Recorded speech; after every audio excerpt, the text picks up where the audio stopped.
The dying light of 3 suns cast long shadows across the crystalline spires of Veltar Prime, capital world of the Zephyrian Collective. Chancellor Vexilon stood before the Grand Assembly, his once-proud species now reduced to hollow shells. Of their former glory, the empire that had once spanned 1,000 worlds now controlled barely 100. Their advanced technology crumbling, their people retreating into isolation. The Great Hall was nearly empty. Where once thousands of delegates from across the galaxy had gathered, now only a few hundred Zephyrians remained. Their blue-tinted skin had grown pale, their eyes dim with defeat. The golden walls that had once celebrated conquest now showed cracks, and the floating platforms that carried speakers through the air moved slowly, their power cells failing. "We have intercepted transmissions from a world they call Earth," Vexilon announced, his voice echoing through the vast chamber. "These humans, they have survived wars that would have ended us, plagues that killed millions, yet they rebuilt. They split atoms, touched their moon, and still they thrive." The assembly murmured with desperate hope. For centuries, the collective had sought the secret to renewal, to reclaim their lost dominance. Perhaps these young humans held the answer. Vexilon activated a holographic display. Images of Earth appeared in the air above the assembly, cities full of lights, machines that moved without visible power. And most shocking of all, humans who seemed to smile even in the face of hardship. "Look at them," he continued. "They fight each other constantly, yet they also help each other. They destroy their own planet, yet they also work to save it. They are young, barely 10,000 years of recorded history, yet they have achieved what we have forgotten how to do." An elderly counselor named Thyra raised her hand. "What is it they possess that we lack, Chancellor?" Vexilon paused, studying the images. "They hope. Even when everything falls apart, they believe tomorrow can be better. When we face problems, we retreat. When they face problems, they attack them." The transmission logs showed something else. Earth's radio signals told stories of people who had survived ice ages, global wars, and diseases that killed 1/3 of their population. Each time, they came back stronger. They built new cities on the ruins of old ones. They created art. In the darkest times, they reached for the stars even when they could barely feed themselves. "We will invite them here," Vexilon decided. "We'll offer them our knowledge, our technology, our maps of the galaxy. In return, they will teach us their secret." Some voices in the assembly spoke against this plan. "They are primitives," argued General Kixian. "What could they possibly teach us?" But Vexilon had already made his decision. Deep in his heart, he knew the collective was dying. Their people had lost the will to explore, to build, to dream. They had become comfortable in their decline, accepting failure as inevitable. These humans seemed to possess something the Zephyrians had lost long ago. Meanwhile, millions of light years away, Dr. Kong Minho was in his laboratory at Seoul National University. He was working late as usual, studying samples of deep sea bacteria that could survive in extreme conditions. The laboratory was small and cluttered, filled with equipment that was advanced by human standards, but would seem primitive to the Zephyrians. Minho is a marine biologist who specialized in extremophile organisms. He had spent years studying creatures that lived in places where life should not exist, in boiling water, frozen ice, and acidic pools. His work had led to breakthrough discoveries about how life could adapt to harsh environments. The first transmission arrived at exactly 11:47 p.m. Seoul time. Every radio telescope on Earth detected it simultaneously. The signal was impossibly strong and clear, as if someone had placed a transmitter in Earth's orbit, which, as it turned out, they had. Minho was still in his lab when his phone buzzed. With an emergency alert, then another. Then his computer screen flickered and displayed a message in perfect Korean. "We bring greetings from the stars." He ran to the window and looked up. Above Seoul, clearly visible, even through the city's light pollution, hung a massive ship. It was beautiful and terrible at the same time, shaped like a crystal flower with surfaces that seemed to bend light. Around them, the ship was larger than the city itself, yet it floated silently in the sky, Within hours, similar ships appeared over major cities worldwide. The message was the same everywhere, translated into every human language: an invitation to join a galactic community, to share knowledge and wisdom with beings who had traveled the stars for millennia. The aliens introduced themselves as the Zephyrian Collective. They spoke of their great civilization, their advanced technology, their desire to welcome humanity into a larger universe. They offered gifts beyond imagination: faster-than-light travel, fusion energy, medical knowledge that could extend human life for centuries. Minho read the translated messages with growing excitement and confusion. "They're offering us everything," he whispered to his colleague, Dr. Park So-young. They studied the alien data streams flowing into their computers. Faster-than-light travel, fusion technology centuries ahead of ours, maps of inhabited systems. So-young frowned at the readings displayed on her screen. The aliens' technology was clearly superior, but something about their messages felt strange. But why us? What could we possibly offer them? The answer came in the aliens' own words. It's transmitted directly to every human communication device on the planet. "We have forgotten how to hope. Teach us to live again." 6 months later, the human delegation arrived at Veltar Prime aboard the STE Zephyrian vessel, Eternal Dawn. The journey had taken 3 weeks. Though the aliens explained it would have taken human ships thousands of years to cover the same distance, the team consisted of 12 carefully chosen individuals: scientists, engineers, philosophers, and military advisors. Leading them was Commander Lee Jamin, former Air Force pilot turned diplomat. J-Min had been selected not just for his military background, but for his ability to remain calm under pressure. At 42, he had seen combat in regional conflicts, and had later worked in international peacekeeping missions.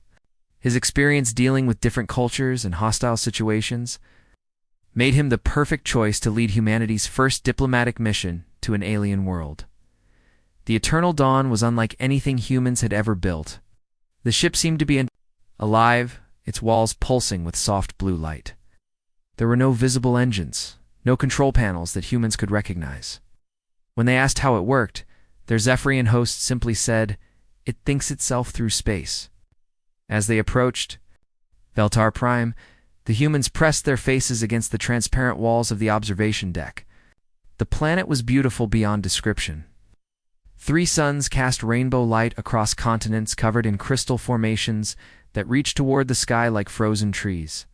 Oceans glowed with bioluminescent life, and cities sparkled like scattered diamonds. "Incredible," breathed Dr. Kim Hana, the team's chief engineer, as they began their tour of the capital city. Hana was a small woman with quick hands and a brilliant mind. She had designed some of Earth's most advanced manufacturing systems. But what she saw here made her feel like a child playing with blocks. The architecture defied physics as humans understood it. Buildings seemed to float in the air with no visible support. Bridges stretched between towers without any pillars underneath them. Energy conduits pulsed with living light, carrying power through the city like glowing veins. Transportation pods moved silently through the air, guided by invisible forces. Yet beneath the grandeur, decay was evident. Many structures stood empty, their windows dark and lifeless. The moving walkways that should have carried citizens through the city moved slowly or not at all. Gardens that had once been carefully maintained now grew wild, their alien plants spreading without direction. The Zephyrians they met moved with the slow resignation of a people who had given up. They were tall and elegant, with blue-tinted skin and large eyes that seemed to hold ancient sadness. They spoke in soft voices and rarely smiled. Even their children seemed quiet and withdrawn. "Our automated systems maintain themselves," explained their guide, Sage Morden, as they walked through a district where buildings repaired themselves using mechanical arms that emerged from the walls. "But we have lost the knowledge to improve. We can keep what we have, but we cannot create anything new." Morden was old, even by Zephyrian standards. His skin had turned almost silver with age, and he moved with the careful steps of someone who had seen too much. He had been chosen as their guide because he had studied human transmissions for decades and understood their language better than most. "Your species' history fascinates us," he continued, as they watched repair drones working on a damaged spire. How you rebuild after each catastrophe, how you adapt and overcome. We have forgotten how to do these things. Dr. Yunte Hyen, the team's anthropologist, spent hours in the archives, documenting the collective's rise and fall. The archives were massive crystal formations that stored information in patterns of light. With Morden's help, he learned to read the historical records that told the story of this Farian empire. They conquered through superior technology, he reported to Jamin during their evening briefings. Though they never learned to govern diverse populations. When their military supremacy faded, everything collapsed. The records showed that the collective had once ruled over hundreds of different species across thousands of worlds. They had maintained control through fear and superior weapons. But they had never tried to understand the cultures they conquered. When their technology began to fail and their military power weakened, the subject species had rebelled one by one. They're not evil, Taehan explained to the team. They're just tired. They've been alive for so long that they've forgotten what it means to grow and change. They see us as a source of new energy, new ideas. Dr. Park Sol-young, the team's biochemist, had been studying Zephyrian physiology. She discovered that their species lived for thousands of years, but their long lives had made them cautious and slow to change. They think in centuries, she reported. A human lifetime is like a few months to them. They've become so focused on preserving what they have that they've stopped trying to improve it. The humans threw themselves into their work with characteristic energy. Hana helped repair critical infrastructure, working alongside Zephyrian engineers who had forgotten how to solve problems creatively. Dr. Shin the Jin, their medical officer, treated diseases that had plagued the Zephyrians for generations. Using techniques that combined human medicine with alien biology, Commander Jamin worked with the collective's leaders, sharing Earth's history of recovery and renewal. He told them about cities rebuilt after wars, about nations that had risen from the ashes of defeat, about humans who had started over again and again. Slowly, hope began to return to the alien faces around them. Zephyrian children started to play in the streets. Workers began to smile as they collaborated with their human partners. The city itself seemed to grow brighter, as people rediscovered the joy of building something new. But not everyone was pleased with the changes that were coming. The truth revealed itself when Dr. Lim Dongwu, their communications specialist, intercepted a transmission not meant for human ears. Dongwu was a quiet man who spent most of his time alone with his equipment, monitoring communication channels and maintaining contact with Earth. He had a gift for languages and had quickly learned to understand basic Zephyrian speech patterns. It was during his late-night shift that he picked up the signal. The transmission was encrypted, but Dongwu had been studying Zephyrian communication protocols for months, recognized the frequency patterns, and managed to decode enough to understand the message. What he heard made his blood run cold. The message was from a species called the Kethmar, former subjects of the collective who had won their independence decades ago. They were warning each other about strange activities in Zephyrian space. Ships were being moved. Weapons were being tested. The collective was mobilizing for something big. They're preparing for war, Dongwu reported urgently to the assembled team during their morning briefing. His hands shook as he played the translated message for his colleagues. The Zephyrians aren't just rebuilding, they're planning to retake their lost territories. The team sat in stunned silence. For months they had worked alongside the Zephyrians, believing they were helping a fallen civilization find its way back to peace and prosperity. The idea that their efforts were being used to prepare for conquest was horrifying. Commander Jamin felt betrayed and angry. He had grown to respect many of the Zephyrians he worked with, particularly Sage Morden, who had seemed genuinely interested in learning from human philosophy and culture. The thought that they had been deceived cut deep. We need to confront them directly, Jamin decided. If this is true, we need to make it clear that we won't be part of it. That afternoon, Jamin requested a private meeting with Chancellor Vexilon. The Chancellor received him in his personal chambers, a vast room filled with floating crystals that hummed with soft music. The walls showed images of the collective's glory days fleets of ships. conquered worlds, subjected species bowing before Zephyrian authority. You told us you wanted redemption, Jamin said without preamble. But you're planning to attack species that fought for their freedom.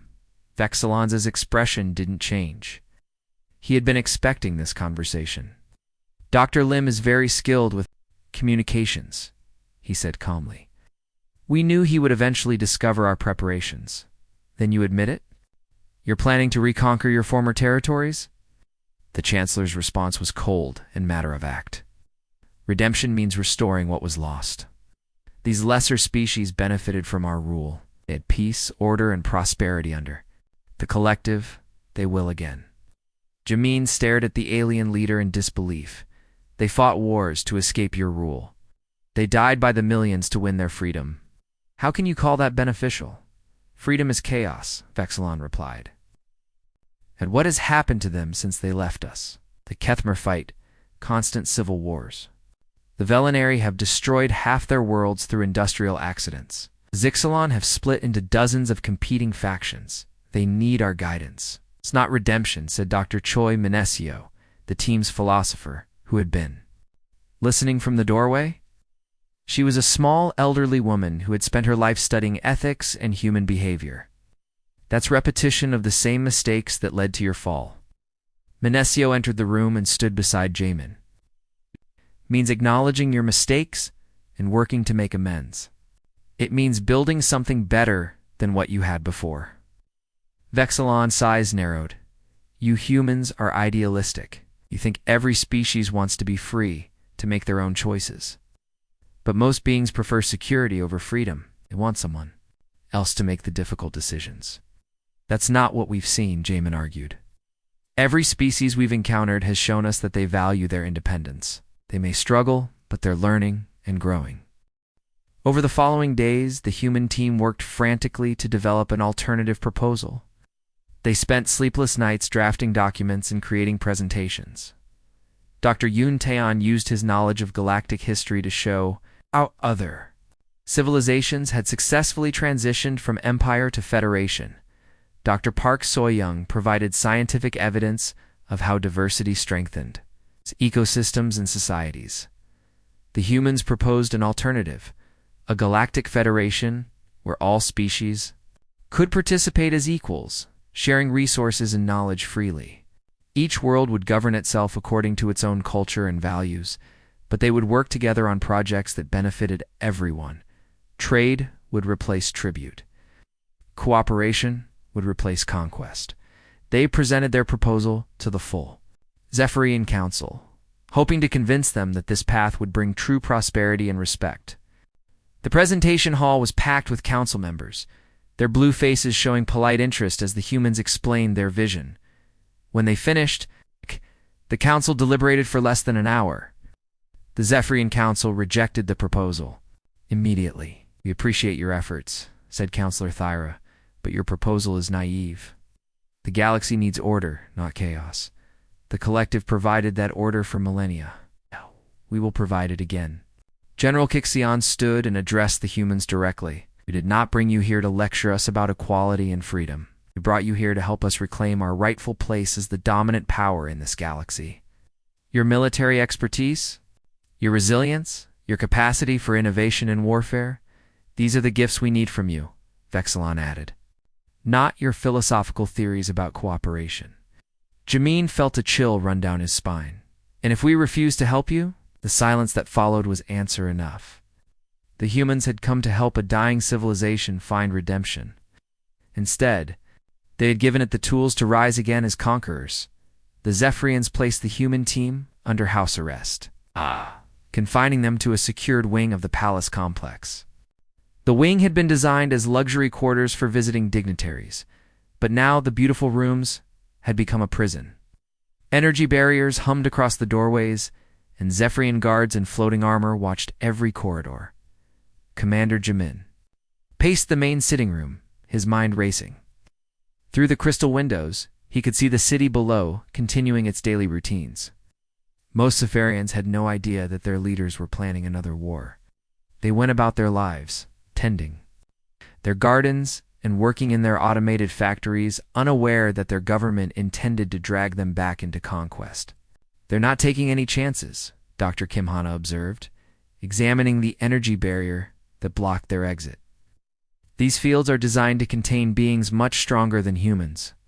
We're not getting out the normal way." General Kixian had wasted no time in beginning his interrogation. He arrived with a team of technicians and began forcibly accessing their equipment.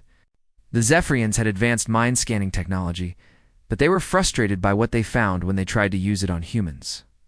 "These humans are more clever than we anticipated," Kixian reported to the council during one of his daily briefings. "Their computers contain multiple layers of encryption, and their neural patterns resist our scanning techniques." The general was telling the truth. Human brains work differently than Zephyrian minds. Where the aliens thought in slow, methodical patterns that could be easily read by their technology, humans jumped between ideas quickly and unpredictably. Their thoughts were chaotic and hard to follow. Dr. Lim Dongwu sat quietly in the corner, apparently resigned to his fate. The Zephyrians had taken his main communication equipment, but they hadn't found everything. Hidden in the lining of his jacket was a small transmitter, no bigger than a coin. Before their arrest, he had managed to send a coded message to several frequencies that he knew were monitored by the liberated species. What the Zephyrians didn't realize was that every piece of human technology they had examined contained hidden subroutines. Dr. Park So-young had embedded quantum trackers in their equipment from the beginning, allowing Earth to monitor and reverse engineer Zephyrian technology. The tracking devices were microscopic and powered by the same energy fields that ran through Zephyrian systems. "It was a precaution," So-young explained quietly to her teammates. "Earth Command wanted to know what we were dealing with. Scanner, every computer, every piece of medical equipment we brought has been feeding information back home." The plan had been simple but effective. While the humans worked openly with the Zephyrians, sharing knowledge and helping to repair their systems, Earth scientists had been secretly studying everything they encountered. The quantum trackers transmitted data about Zephyrian technology, their defenses, their weaknesses, and their capabilities. On the third day of their confinement, Hannah felt a tiny vibration in her jaw. She had built a microscopic communicator into her dental fillings before leaving Earth, a backup system that even the most advanced scanners would miss. The device was so small that it could only receive very short messages, but it was enough. "Phase 1 complete." Admiral Johnson's voice crackled through the bone conduction receiver. "We've been analyzing their tech for months. Our shields have a rotating frequency we can exploit." Hana closed her eyes and smiled. Earth had not sent them unprepared. While the Zephyrians had been studying humans, humans had been studying them right back. The quantum trackers had revealed that Zephyrian defensive systems had a fatal flaw. Their shields rotated through different frequencies to prevent enemies from finding weaknesses, but the rotation followed a predictable pattern. Meanwhile, Dongwu's message had reached the Kethmer and other liberated species. The transmission had been brief but clear. The collective was preparing for war. They were using human knowledge to make their forces stronger. The message included technical specifications that the humans had secretly gathered about Zephyrian. Military Capabilities Commander Zalaneth of the Kethmer Resistance was the first to respond. The Kethmer had been preparing for this day for decades, knowing that eventually the collective would try to reclaim their lost territories. They had built hidden bases, developed new weapons, and trained soldiers who remembered what it was like to live under Zephyrian rule. "The humans spoke truth," her message read. "The collective cannot be redeemedly replaced." Within hours, the message had spread through the underground networks that connected all the liberated species. The Velinari, despite their industrial problems, had powerful manufacturing capabilities. The Zixalan, despite their political divisions, had the best pilots in the galaxy. The Morthic had developed stealth technology that could hide entire fleets. For the first time in decades, the former subjects of the collective began to work together. They shared intelligence, resources, and battle plans. The humans had given them something more valuable than weapons or technology. They had given them hope and a common cause. Back on Veltar Prime, the human team continued to endure their captivity. They played word games, shared stories, and maintained their spirits as best they could. But they were not passive prisoners.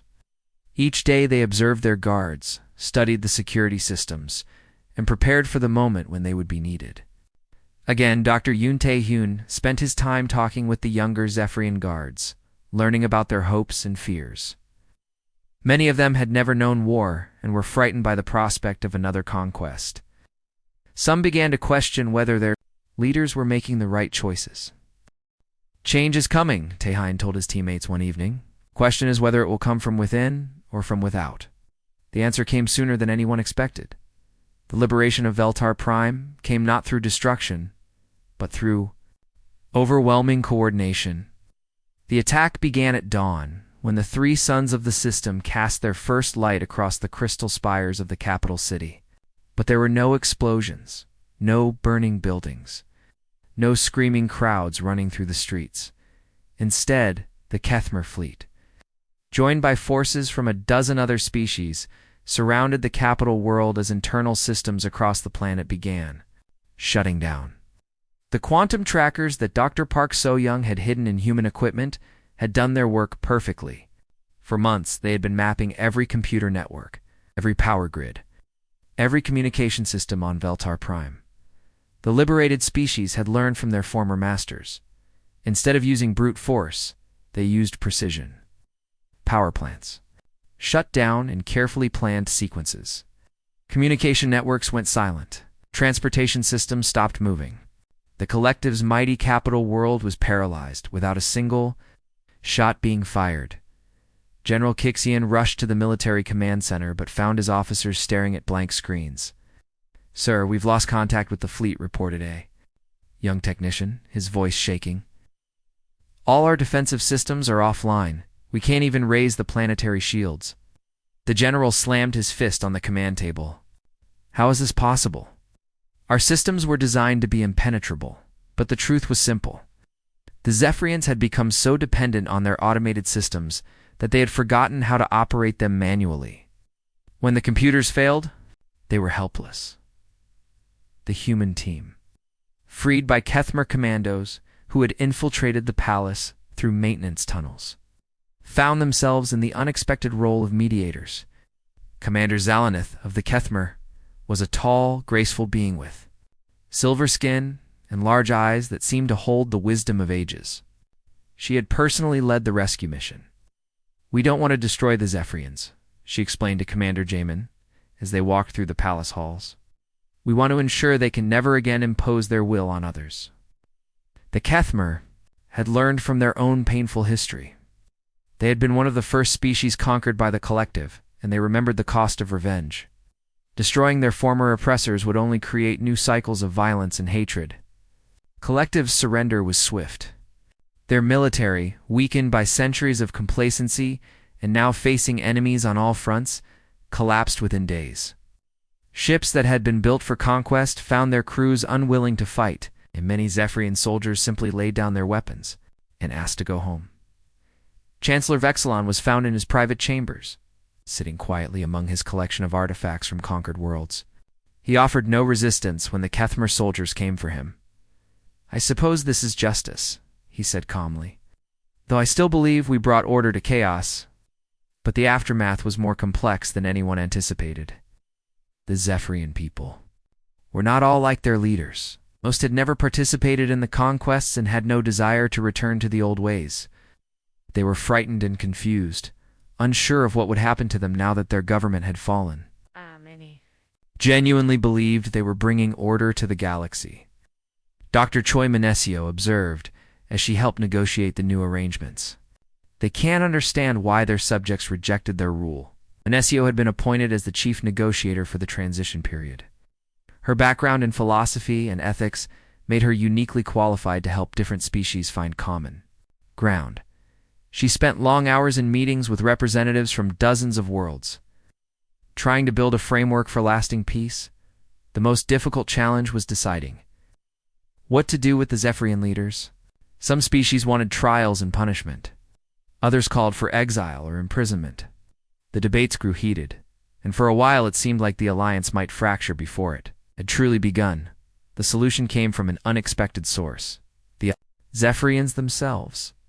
A group of younger citizens, led by a scholar named Avasson, approached the humans with a proposal. Avasson was barely middle-aged by Zephyrian standards, but he had spent years studying other cultures and had been quietly opposed to the collective's militaristic policies. "We have seen what you accomplished," Avasson said during a meeting with the human team. "Not through conquest, but through cooperation. Teach us this way." His proposal was simple but revolutionary. Rather than being punished or exiled, the Zephyrians would earn their place in the new galactic community through service. They would use their advanced technology to help repair the damage they had caused. They would share their knowledge freely with all species. Most importantly, they would learn to see other beings as equals rather than subjects. The proposal was controversial. Many of the liberated species were skeptical. How could they trust people who had oppressed them for centuries? Supported Avasson's plan, and slowly, others began to see its wisdom.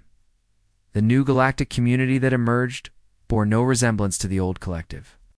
Former subject species became equal partners, sharing their unique technologies and perspectives. The Kethmer contributed their advanced manufacturing techniques. The Velinari shared their expertise in environmental restoration. The Zixalan provided their knowledge of space navigation and exploration, the Zephyrian worlds. Rather than being punished, were rehabilitated through programs that emphasized contribution over domination. Young Zephyrians worked alongside beings from other species, learning to see the galaxy through different eyes. Old Zephyrians struggled with the changes, but many eventually came to understand that their former way of life had been built on the suffering of others. Dr. Kong Minho, serving as Earth's first galactic ambassador, stood in the rebuilt assembly chamber 6 months later. The hall had been redesigned to accommodate dozens of different species, with environmental controls that could adjust to various atmospheric needs. Once the collective had imposed its will through force, dozens of species now debated and collaborated as equals. The irony was not lost on anyone. The Zephyrians had sought redemption through human guidance, only to discover that true redemption meant abandoning everything they had once believed made them great.